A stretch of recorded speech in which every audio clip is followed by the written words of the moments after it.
the only offensive highlight of the game because it sure wasn't Jake Garcia. Now, Garcia sure didn't shine. Now we were talking about this before we went live, and now that we're live, I'm going to put this to everybody in the chat as well. Can we finally put this baby to bed that Jake Garcia is so much better than Tyler Van Dyke? Thank you. Slim stirring the pot again, but I do agree with you. Yeah. And I saw it in Coop's chat too.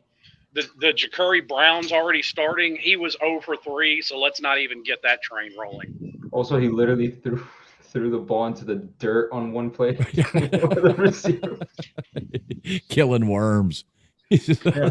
We were like, I was watching the game and I was like, man, this Ja'Curry Brown package isn't really going to work anymore if all we do is run the ball. We got to pass it. And then he drops back to pass. And I was like, oh, we're throwing it. And then he threw it into the dirt. And I was like, okay, that's why we haven't passed with him. No, I get it. Yeah, that was hey, but at least we won. At least we can actually come on here and say that we won.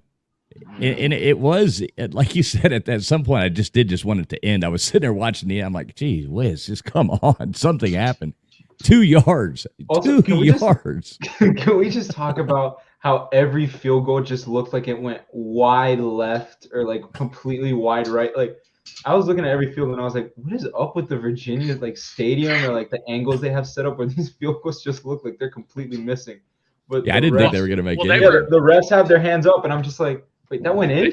They had to kick every single one of them from the right hash mark. So I was really worried about that last field goal to send it into overtime because that was a wicked angle he had to put on that kick. Props to Borgalis for making that. Yeah, I mean, I'm still traumatized from last year. So literally every single field goal we attempted in overtime and the end of regulation one, I was just saying, yeah, we're gonna miss it and we're gonna lose. It's over. So what does that make us now? So we're at how many wins now? We're back to 500. We're 4-4. 4-4, back to 500. So the U is back. Yeah, we are back. We are back. And it's not even the off season. So, we should put up a Virginia State championship banner. We should put that up. Well, did we get some kind of trophy? I'll say this: looking at how the season's gone, it's reminding me to go with my gut instinct because I called into Coach Hayes the day that they announced that they were hiring Mario because he went live, and I was like, we're going to go 6-6. I was like, that's just the trend of what happens, in college football. When you bring in a new staff, you have a worse record than you did the year before. And, I started to change my mind.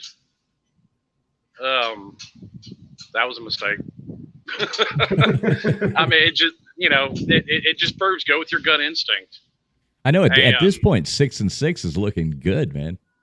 I mean, let's look at the rest of the schedule. Like, I don't know where we could get 2 more wins. Georgia Tech, yeah. Pitt. Florida State's looking iffy. The line on that game right now is, well, they haven't set the line out, but on the ESPN predictor, they have 61% chance that Florida State's going to beat us. That game's a pick 'em, in my opinion. It always is. Yeah. Weird stuff happens in rivalry games. Yeah, especially that rivalry. It's you never know. Yes. Clemson. Clemson doesn't stand a chance, man. I don't think Clemson does stand a chance. Now Georgia Tech, they might give us trouble. Yeah, I'm more worried about Georgia Tech than I am Clemson. I mean, Clemson's looking pretty weak. People are going to be on it. You're delusional. How much did Georgia Tech lose by today? Oh, 41-16. That's fine. And Pitt's got injuries starting to stack up worse than us. I mean, I kind of feel bad for them. Yeah. So, what do you think about here? Leo's bringing up the fact. What do you think about picking up that recruit? I mean, I hope he sticks. I didn't think we were gonna get him. I didn't even have a post ready for it on Instagram. I was finishing dinner. McClain. Yeah. And we also got the safety linebacker last night.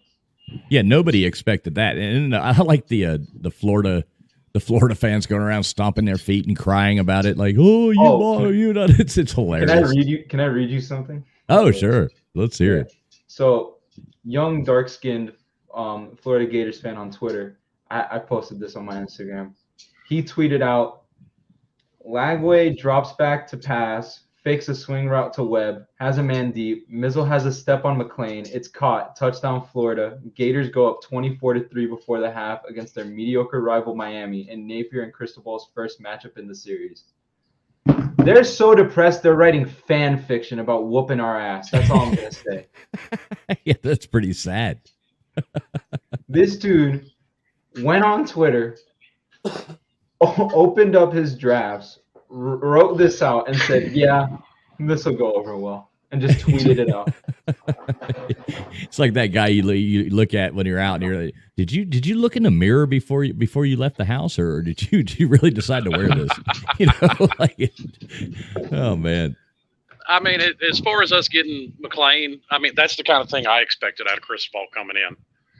He's going to get those high-profile recruits. If things keep up, around where they're at, based on the average ranking, they're probably going to end up with somewhere around a top 5-ish class. Probably like 6 or something. We still have the offensive lineman, Samson Okunlola, that people have been saying for a while that he looks like it's Miami. Ruben Bain, Legacy Hurricane. It's a battle right now between us and Bama. We're going to have to see how that one goes. And, recruiting's crazy. You could always flip a few guys. You never know. People really want Brandon Ennis, the wide receiver from American Heritage, which, I want him too, but, he is committed to Ohio State, so we'll see how that one goes. I want to see a couple more high-end wide receivers come in, please, and thank you. Yeah, we can definitely use and do a I saw that too, and I think Coop was actually talking about that on his show last night. Yeah, but that was just someone on a message board, wasn't it? That's not even like a source. It was just a guy on a message board talking about that. And he was like, "Someone told me insider information." Right. It's like all of a sudden he's like, "I don't normally have insider information, but this time I do," and it just so happens to be about money deals. Yeah, well,